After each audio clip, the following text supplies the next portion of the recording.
When I was originally diagnosed, it was kind of a whirlwind. I was a junior at Virginia Tech, and it was about a week before Thanksgiving break when I started having really bad back pain. The back pain came out of nowhere, no one really understood why, and then one day I had some numbness and tingling kind of traveling up my legs, all of which finally got me an MRI of my mid-back where I was having pain that showed a mass in my spine. I did the surgery with a neurosurgeon in Salem, Virginia, and he removed the tumor. He said it went really well. I woke up and I was in the hospital for about 5 days. It was an extremely painful surgery, but got through it and was slowly but surely, recovering from my legs continuing to work. 14 days later, they were like, yeah, this is not looking too good. It does look somewhat cancerous. Didn't know what it was. And finally, it was in a Home Goods parking lot when we got called, I'll never forget that it was Ewing sarcoma, a pediatric cancer. So Dr. Turetsky was originally the person that my sister actually found his phone number on Google, and she was just researching experts in Ewing sarcoma, and we found his number. I called that number and he answered the phone call. I mean, that's unheard of in the medical field. I don't really understand how that happened, but he answered his phone and he was literally in his office. And I spoke with him for like 45 minutes, just explaining exactly what I had been through. And he immediately was like, you are my patient.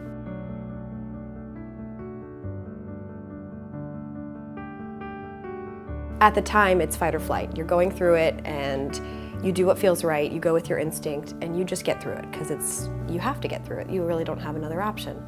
In the moment of going through something like that, especially as a young female, you oftentimes in a hard situation have a moment of being able to say, like, this too shall pass. I was telling myself that and I didn't actually know if it was true. You really don't know what is ahead. You don't know, are the fevers going to continue? Am I going to, become septic? Like, there was times that I was very scared, shaking and having horrible fevers where I had a horrible infection because I was so immunosuppressed. Thinking back 5 years ago, this day seemed impossible. Like, 5 years seemed impossible. So I wasn't the only one that went through trauma. I mean, my mom quit her job. She was with me every single step of the way.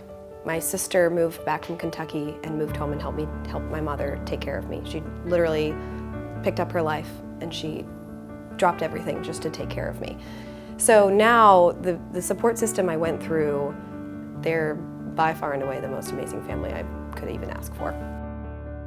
Now being a medical professional, I understand the importance of research.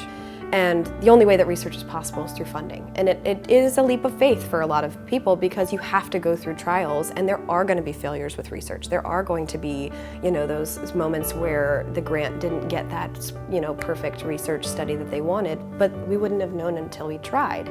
And I think, touching on the fact that pediatric cancer is not progressed as well as adult, cancer treatment is because of research and because of funding towards the combination of people being scared, their parents being scared and not wanting their children to have an experimental treatment. The treatment I received was the exact same treatment I believe that they have been doing for Ewing sarcoma in 1980. Like, that's crazy, crazy.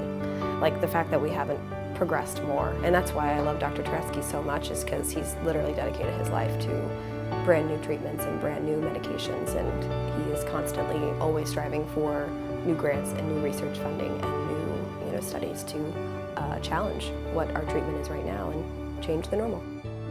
Having a foundation like Children's Cancer Foundation is absolutely vital in order to further facilitate a patient to get through the whole entire process, not only from an emotional standpoint, from a social standpoint, and giving them something to look forward to. Laughter, normalize the entire situation, and support for the family is by far and away the most important aspect of that as well. So, thank you.